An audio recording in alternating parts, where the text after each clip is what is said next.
নমস্কার, আমার নতুন একটি ভিডিওতে আপনাদের সবাইকে স্বাগত। আজকে কোথায় যাচ্ছি সেটা না হয় আমি নিজে না বলে এই ভিডিওতেই বলা আছে, আপনারা সেখান থেকেই শুনুন।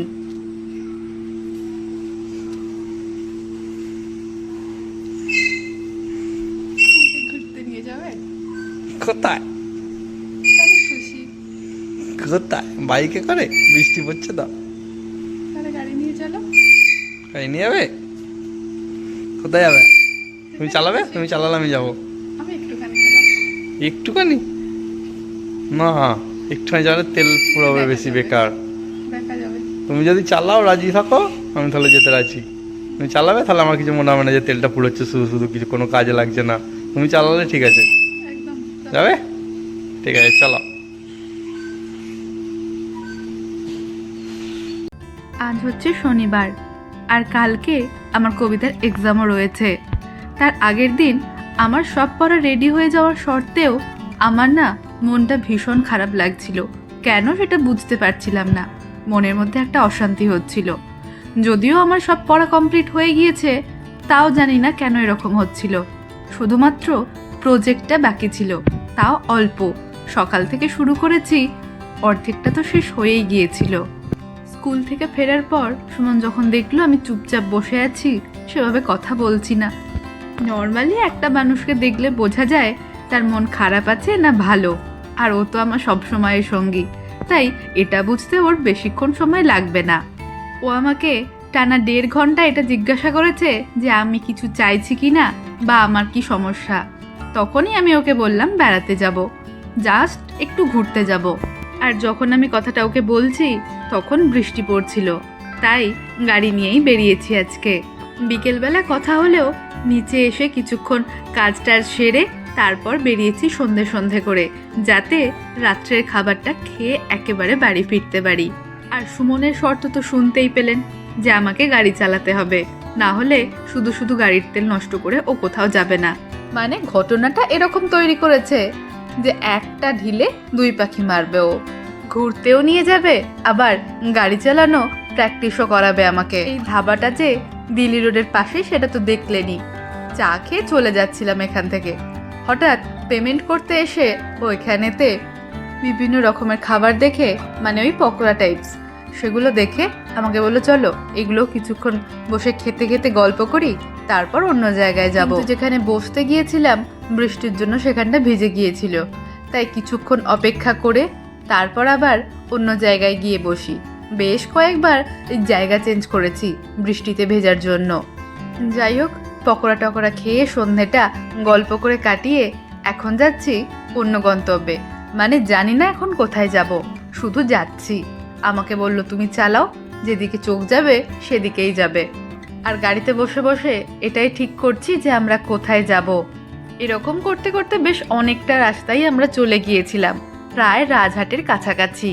ওখান থেকে আবার ফিরবো, অনেকটা দূরেই গিয়েছিলাম, মানে ওই গল্প করতে করতে চলে গেছি। হঠাৎ করেই কথা বলতে বলতে আমাদের ঠিক হলো যে আমরা সিঙ্গুরেই যাব।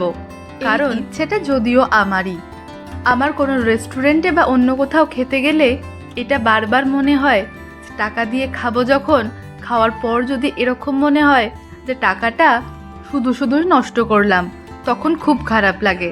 তাই যেখানে বারবার খেয়েছি সেখানে পছন্দ হওয়ার পর অন্য কোথাও যেতে ইচ্ছেই করে না। তাই নসিবপুরের রাস্তা ধরে আমরা এখন সিঙ্গুর যাচ্ছি।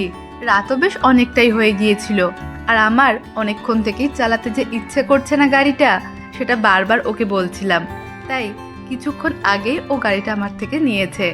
এখন আমরা নান্দা হয়ে নসিবপুর হয়ে সিঙ্গুর যাব।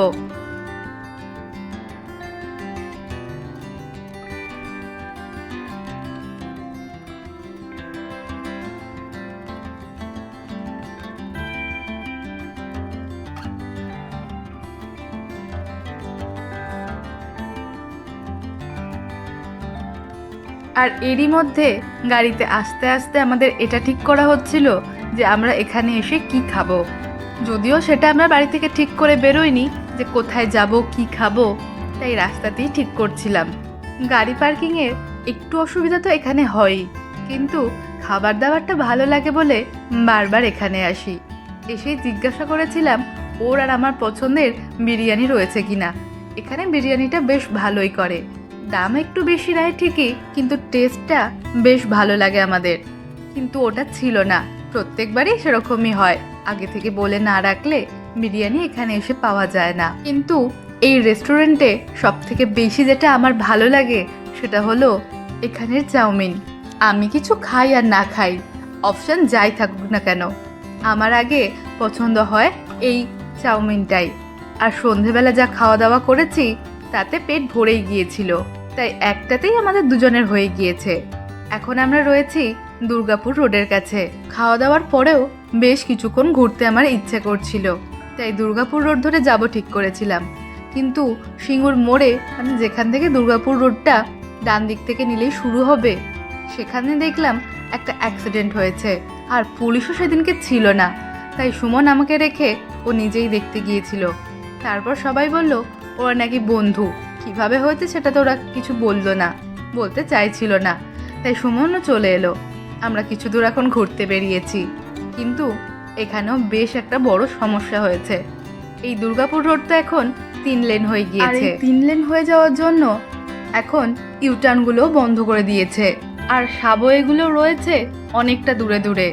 সেটাই আমরা ভীষণ ভয় পেয়ে গিয়েছিলাম যে আমাদেরকে কত দূর যেতে হবে। আমরা এটা ভাবছিলাম যে আমাদেরকে কি ওই ধনেখালির মোড় পর্যন্তই যেতে হবে। দেখলাম কিছু দূর যাওয়ার পর একটা সাবওয়ে রয়েছে, সেখান থেকে ইউটার্ন নিয়ে বাড়ি এলাম। বাড়িতে এসে কোকোদের সঙ্গে খেলছি। কোকো কি জোরে যে দৌড়ায় সেটা তো বুঝতেই পারছেন। ক্যামেরাটা নিয়ে ওর সামনে সামনে আসতে পারছে না, ও তার আগেই চলে আসছে। যাই হোক, কিছুক্ষণ ওদের সঙ্গে খেললাম, খেলার পর ওদেরকে খাইয়ে দিয়ে তারপর আমরাও শুতে যাব। আমার এই ভিডিওগুলো হয়তো আপনারা ছোট ভিডিওতে দেখেই নিয়েছেন। অনেকক্ষণ খেলার পর এখন ওদেরকে খাইয়ে দিচ্ছি। যাই হোক, আজকের মতো ভিডিওটা এখানেই শেষ করছি। দেখা হবে পরের নতুন ভিডিওতে।